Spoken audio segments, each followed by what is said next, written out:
welcome back to my channel. My name is Alicia and thank you so much for being here today. Happy July 2024. I am well aware that it is July and I know I'm just now recapping what I read in March, but I want to have all of these videos to look back on, so I still am going to post them. I had read quite a few books in January, and so I broke that up into 2 videos and I posted those in April and May, and then I read a regular number of books in February and I posted that reading wrap up in June. But now towards the end of July, I am hoping to crank all these out. Maybe over the next few days I will catch up on my reading wrap ups. So in the month of March I read 7 books. I read 5 on Kindle and then 2 physical. So the first book I read was on my Kindle and it was The Wall of Winnipeg and Me by Mariana Zapata. This is my first Mariana Zapata book. It was actually a reread for me and I loved it just as much as I did the first time around. Oh, this book. It's got over 304,000 reviews across Amazon and Goodreads, and it has between a 4.2 and a 4.5 star rating. So people seem to really love this book. I gave it 5 stars both times.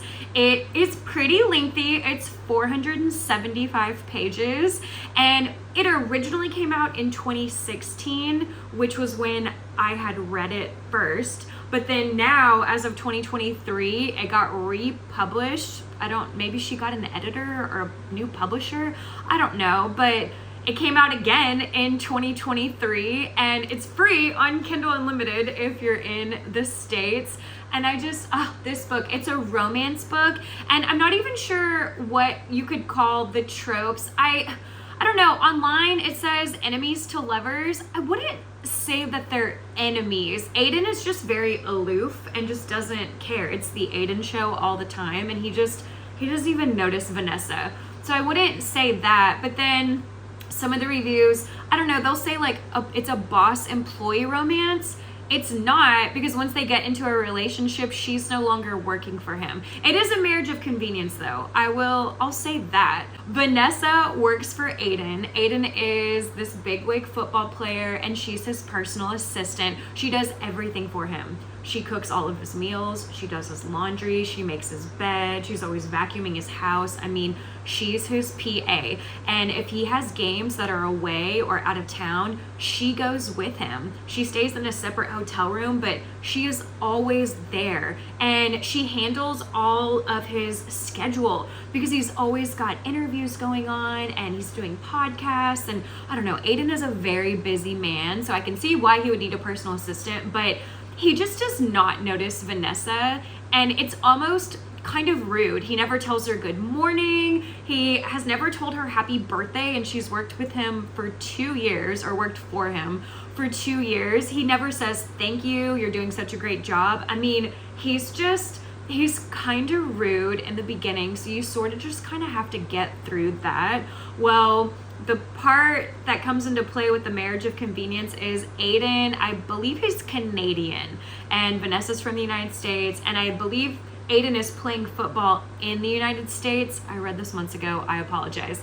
But Vanessa, her longtime dream is to be a graphic designer. That's what her degree is in. So she has this little side business that she does on top of being his personal assistant. Well, her side business is kind of taking off. She's getting more and more gigs or jobs. I wouldn't say gigs, but she's getting more work. And so she had told herself if she could save up 1 year's worth of a salary and have that in her bank account, then she would quit this job because he pays her very, very well. And she finally saves up 1 year's worth of a salary and then goes to Aiden and just says, I'm quitting, I'm done, I'm gonna go pursue my actual dream job. And so she leaves. He doesn't care. He's just thinking, whatever, I have a manager, my manager will get me another personal assistant, no big deal.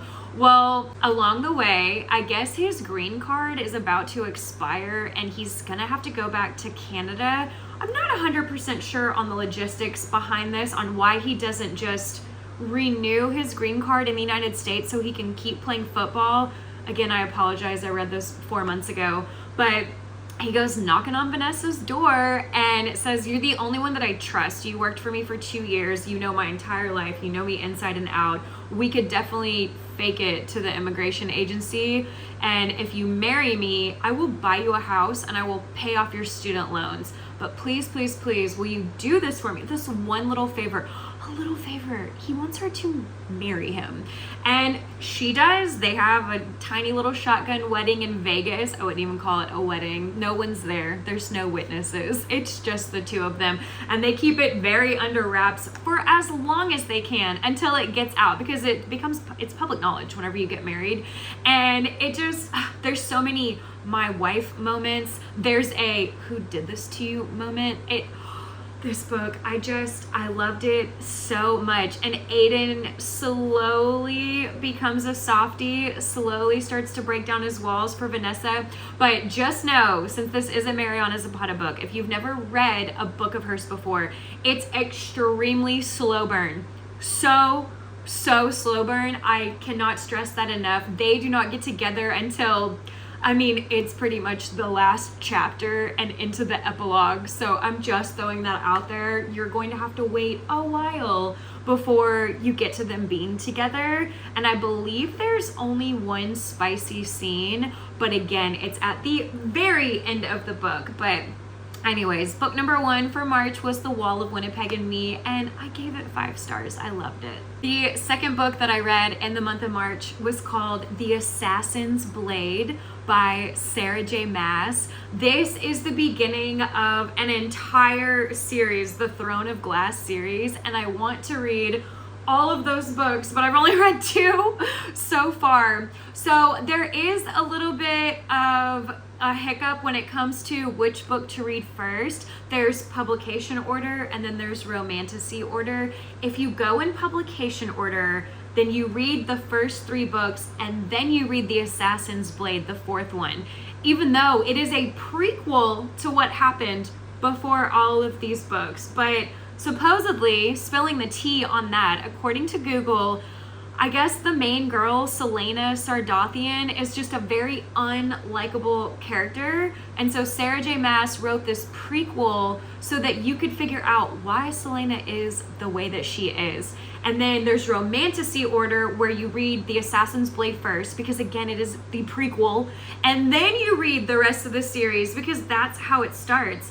And I chose to do that. I read The Assassin's Blade first. It is 5 little novellas. I say little, they're all around 180 to 100 pages each. But oh my gosh, I loved it so much. I vlogged all 5 of these on my channel, and I think overall I gave the book 4 stars because I was rating each novella, but overall it is a 4-star book for me.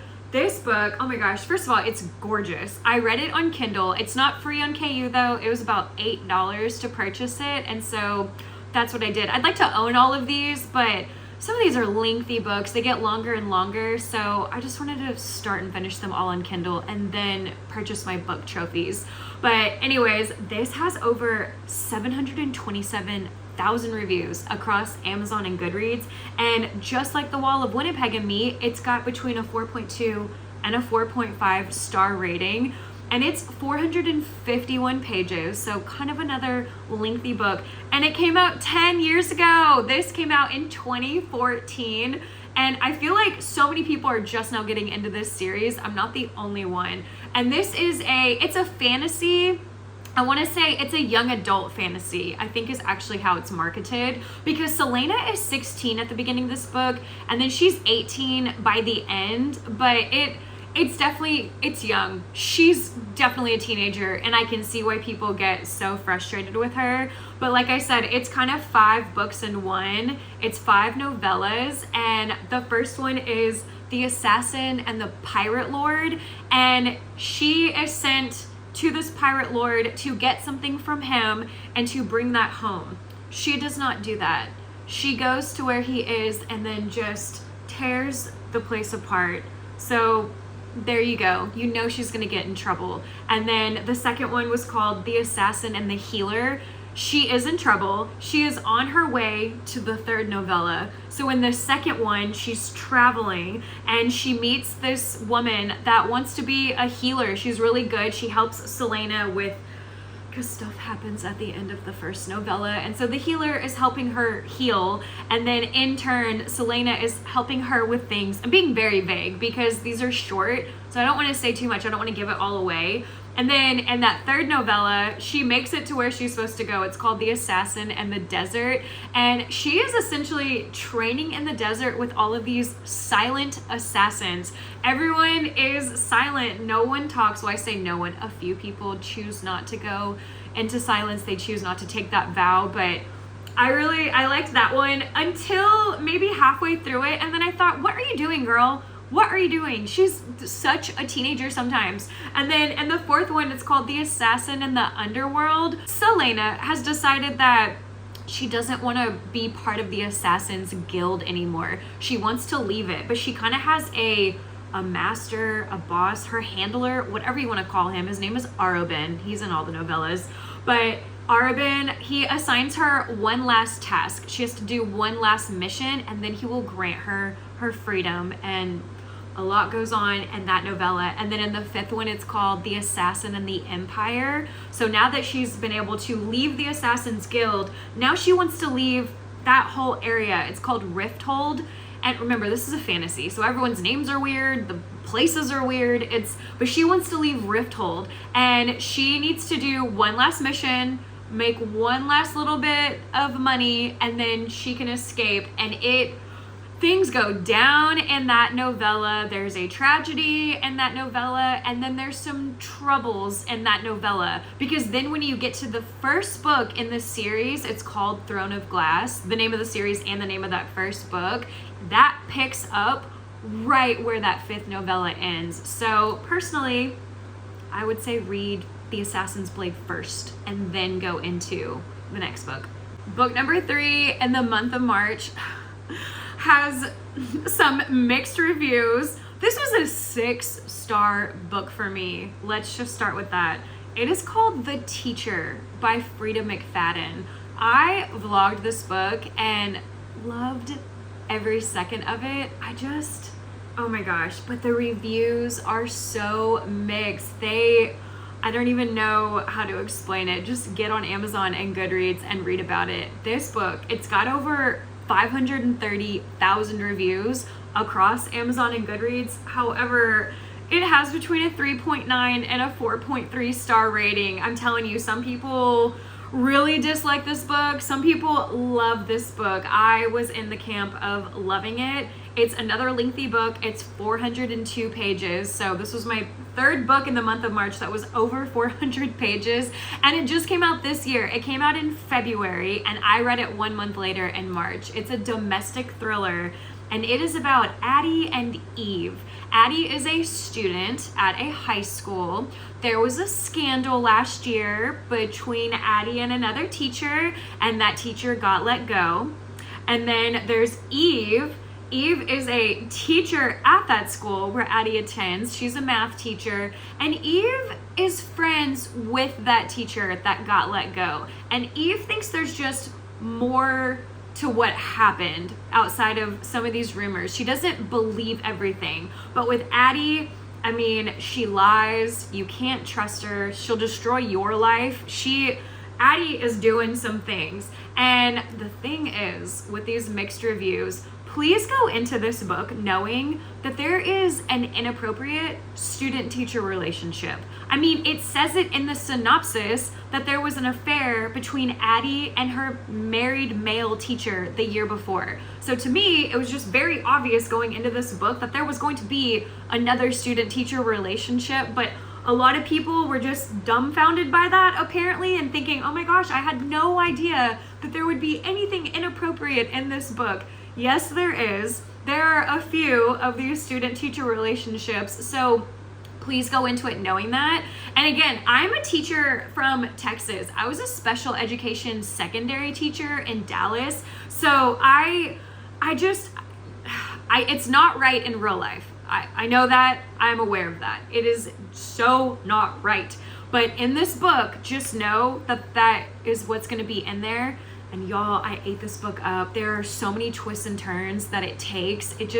I loved this book so much, but I know so many people have issues with it, but please go into it knowing that. Also, I will say, I said it at the end of my vlog, it does not say it in the synopsis, it doesn't even say it in the book, but the book takes place in Massachusetts. The legal age of consent in Massachusetts is 16. I am not saying that it's right. Please hear me out. I'm not saying that it's right. It is inappropriate though, but not illegal.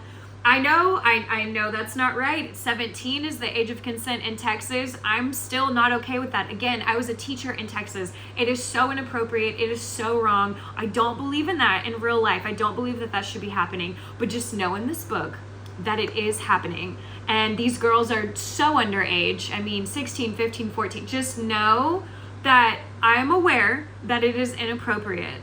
But in the book, it was so good. This book was so good. I loved it. It's mostly about Addie and Eve. There are quite a few side characters. There are a few things that are unrealistic. Eve and one of her teacher female friends, they wear really high heels, very tall high heels to school every day. That is not realistic. Come on now. In an 8-hour school day, you are standing for about 7 of those hours. There's no way that they were wearing these high heels. So let's just suspend what you know. Take your beliefs and suspend those, and it just go into this book and just have a good time with it. I love this book so much. And the epilogue will have your jaw on the floor. You will not see that coming. Even people who hated this book, the ones who gave it 1 or 2 stars, even they said, that epilogue got me. That got me. Please, please, please give this book a shot, but just know that there are some inappropriate relationships going on, and just have a time with it. Book number 5, if you can't tell my head wig on me, was Harry Potter 3. Harry Potter and the Prisoner of Azkaban. I vlogged this book and I loved this book. I gave it 5 stars, if you can't tell by my excitement. I have gotten into Harry Potter this year, and this series has made me so happy. So I'm recapping March, but as of right now, July of 2024, I've read the first 4. This is a series. There are 7 books. So in March, I read the 3rd book, and Harry Potter and the Prisoner of Azkaban, just really all the Harry Potter books, they make me so happy. This book currently has over 4.3 million reviews across Amazon and Goodreads, and it has between a 4.6 and a 4.9 star rating. A lot of people rate this 4 and 5 stars. Again, I gave it 5 stars. It's another lengthy book, another book over 400 pages. It has about 464 pages. I actually had to Google that because Amazon said it had 180. Amazon is wrong with all the Harry Potter books. That 4th one that I read is almost 800 pages, and Amazon says it's 300. So don't believe Amazon when it comes to these Harry Potter books. So roughly 464 pages. This came out 25 years ago in 1999. I was born in 1987. I'm 37 years old. This came out around the time that every book was coming out, around the time that I was the age that Harry was. And I love it so much. Harry is in his 3rd year at the Hogwarts School of Witchcraft and Wizardry. You start when you're 11. So in this book, he is 13. And so every book follows every year. You're there for 7 years. So there's 7 books. And this one, The Prisoner of Azkaban, is Sirius Black. Sirius Black has escaped this prison and he's on the run, and the rumor is he's after Harry. So it's what Harry is getting up to in his 3rd year and trying to prevent getting killed by Sirius Black, because Sirius was a follower of Lord Voldemort. This is a young adult fantasy, if I haven't already said that, if you haven't already figured that out, but it's so cute. The book starts off with Harry just being fed up. He is over it with his aunt, uncle, and cousin. That's who he lives with because his mom and dad are deceased. Harry lives with them. They're his guardians. He leaves, runs away in the middle of the night. And then if you're a stranded witch or wizard, the night bus will come and get you. And Harry has no idea about any of this. He's thinking, oh my gosh, what do I do? And then all of a sudden the night bus appears and they say, where do you want to go? And then once Harry finally makes it back to school, because school is not in session in the summer,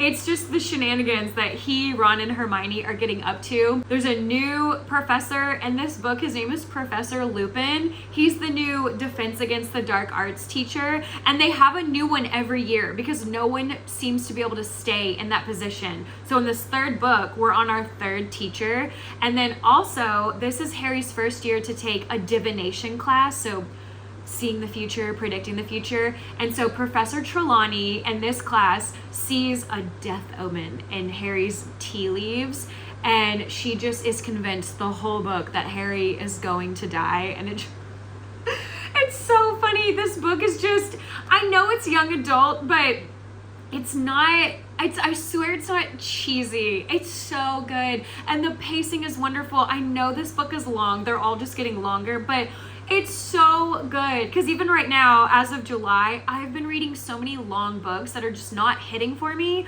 But this one, please just give it a shot. Every time I'm done reading one of these books, my husband and I will watch the movie because he's read all the books, he's watched all the movies, and he's the one that told me, you know, you should try and read Harry Potter. They're all free on Kindle Unlimited if you're in the States.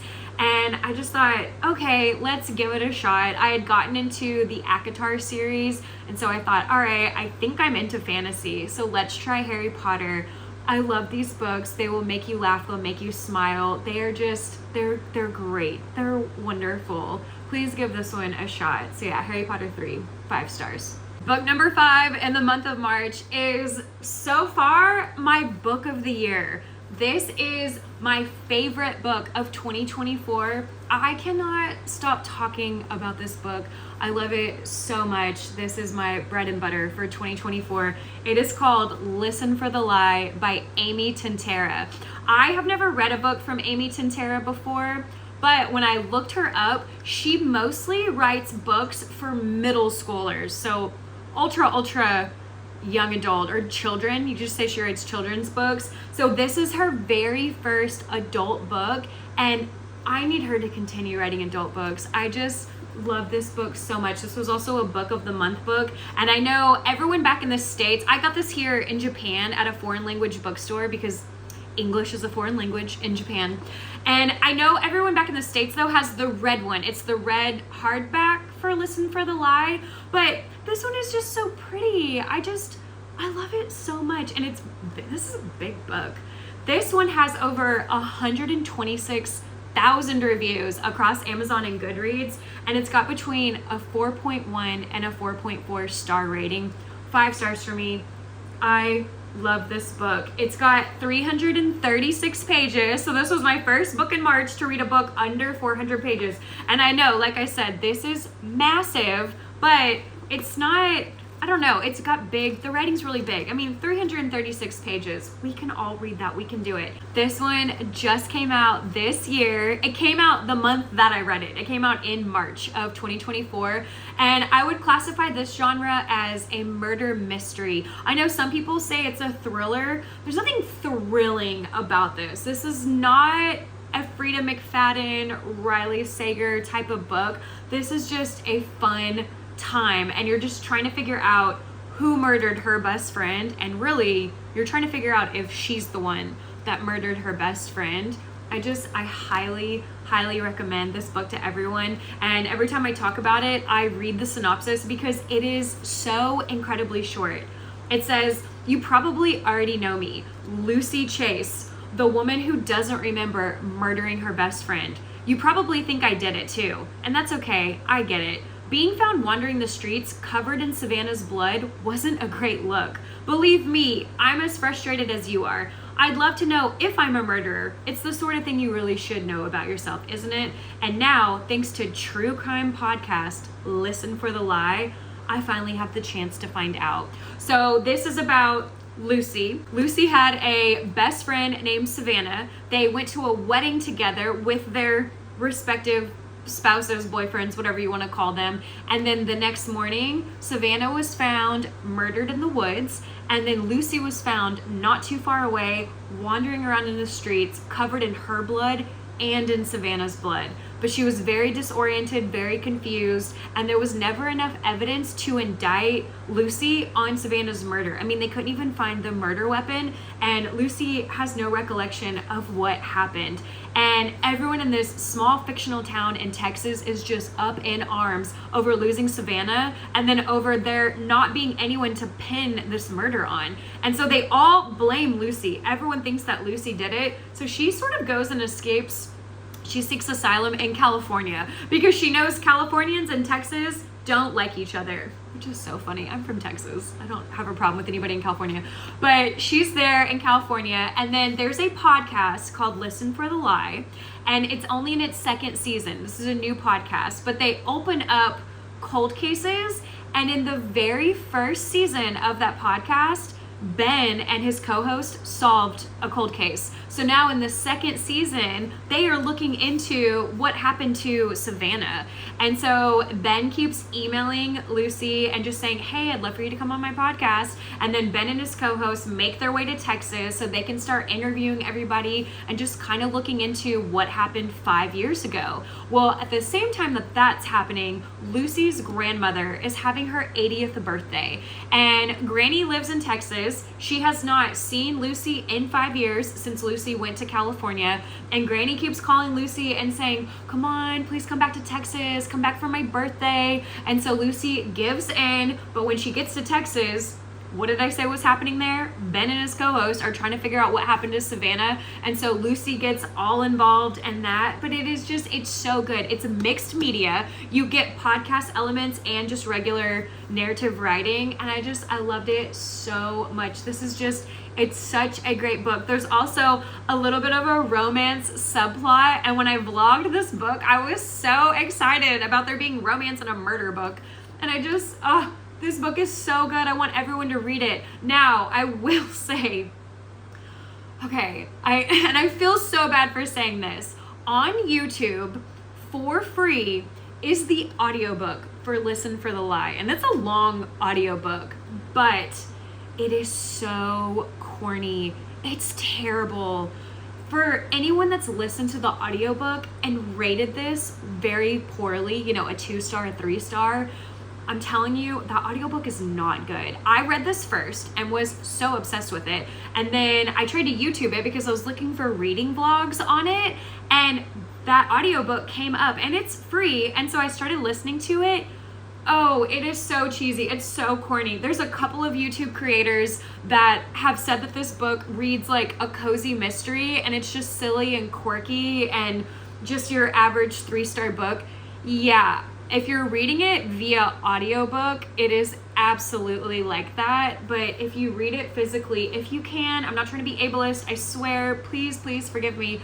If you can read it physically, please read it physically. And if you can't, let me know, I'll read this to you because it's so good, but that audiobook is just not it. But Listen for the Lie. This is my #1 book for 2024 so far. Book number 6 in the month of March is a manga. I have never read a manga before, but I live in Japan and I thought we should get one while we're here, my husband and I. This is called If the Villainess and the Villain Met and Fell in Love. This is volume 1, and as of today while I'm filming, volume 2 is out, and that's it. I don't know how long this whole series is going to be, but this is by Haruna. Again, never read a book from this author before because I've never read a manga. That author is a BIPOC author from Japan. Gotta support our BIPOC authors.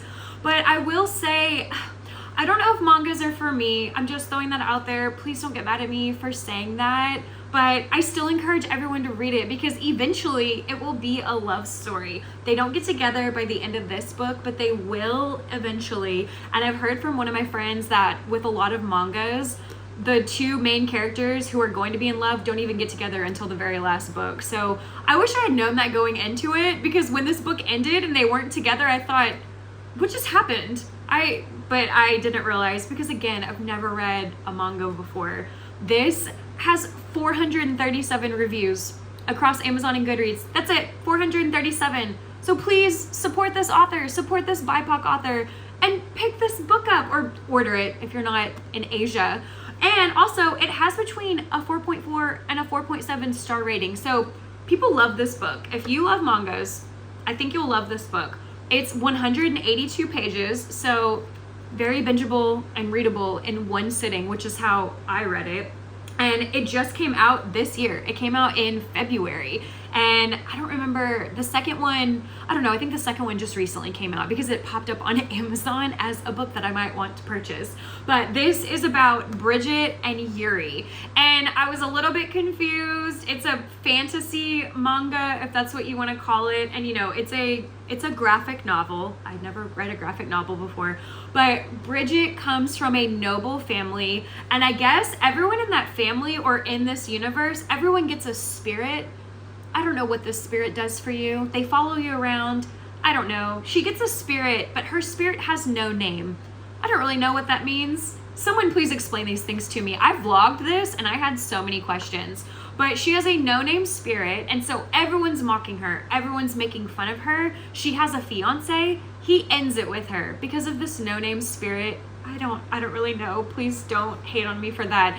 And then Bridget and Yuri, they attend this academy. It's an academy of magic. So that's pretty cool. And I guess everyone has their spirits, but then she doesn't, and people are making fun of her for it. And then you have Yuri. I think he's a prince. He's really high up from an even more noble family than Bridget.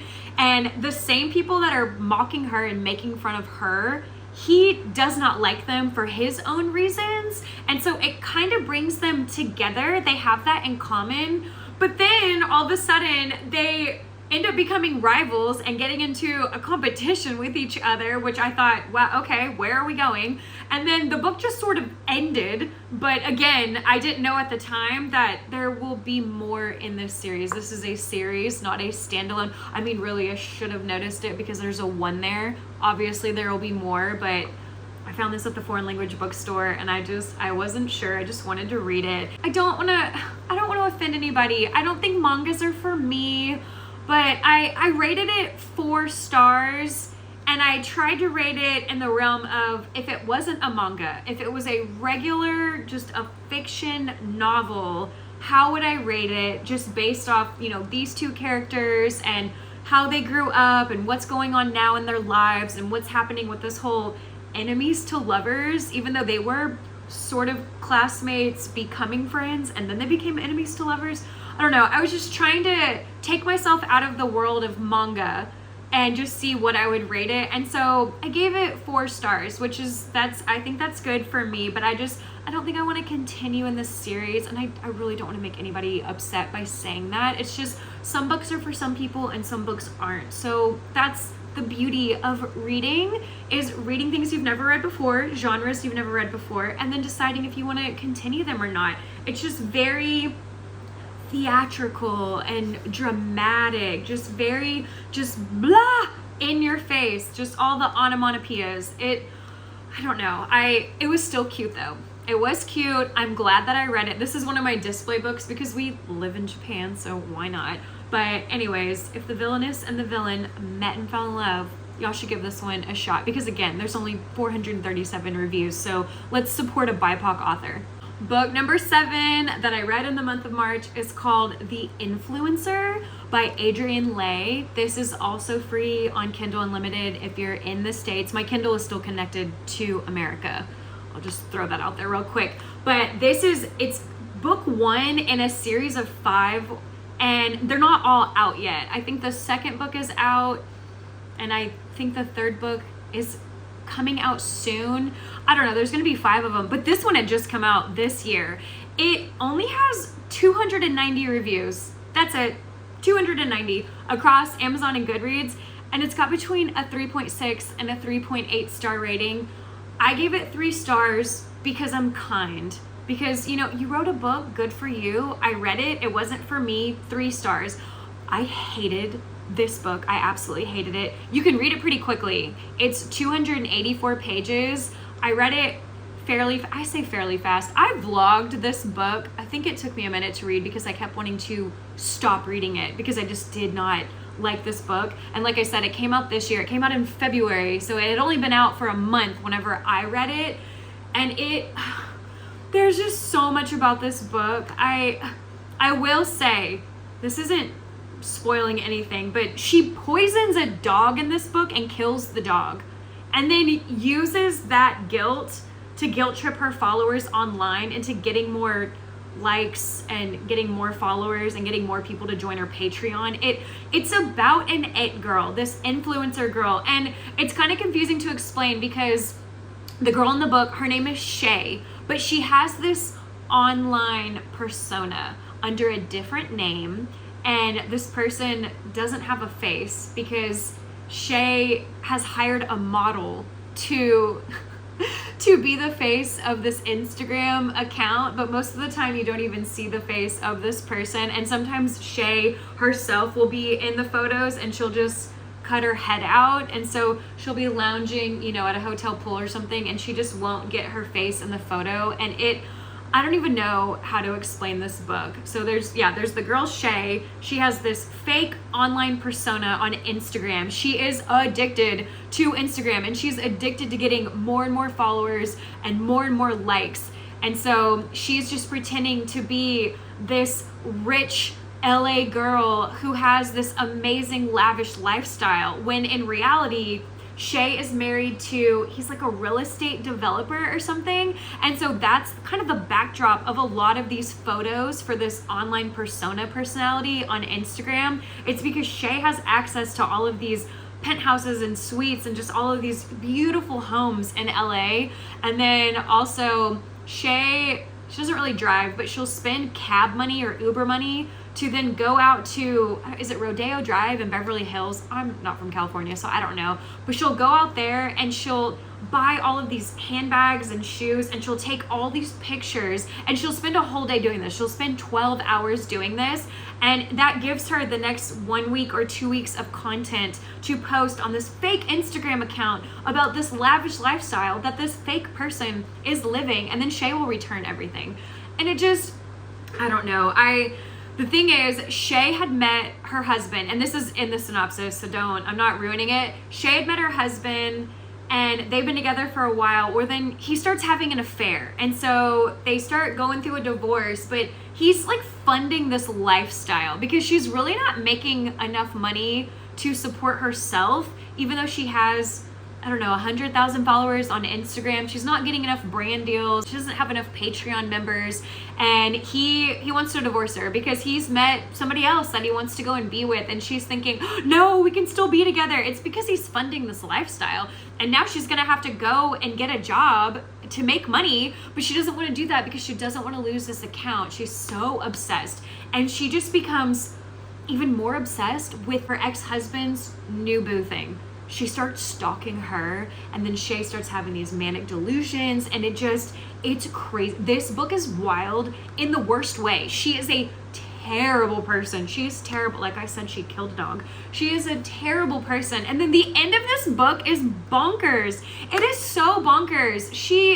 I can't even say what happens. It almost becomes a horror novel. Things go down that I did not need to read about, but it sets up the second book. So don't go and read what the second book is about because it's going to spoil it for you with what happens at the end of this book. But I hated this book. I'm sorry. I did not like her. I didn't like what she believed, her ideologies, killing a dog. So many things. She messes up one night. What does she do?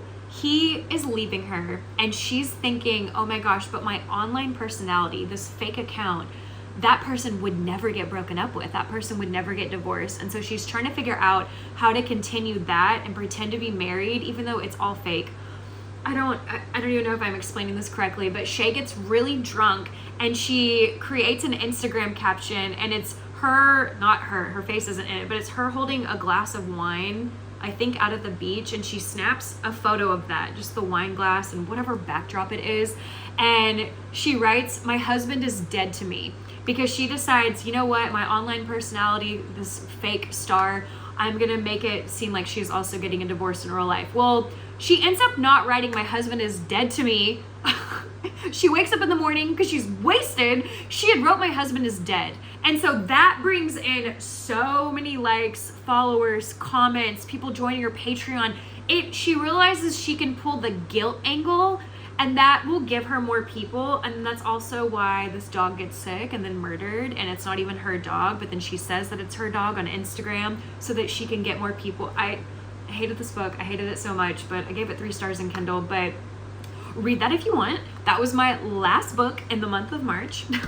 But anyways, thank y'all so much for coming along on this journey with me. I hope this wrap up isn't too long. I usually try to talk between 3 to 5 minutes per book just to give you an idea of what every book is about. But anyways, thank you so much if you made it to this far in the video. I will also be recapping April, May, and June, and then we'll recap July, maybe at the end of this month. It might be in August, but y'all have a good rest of your day. Bye.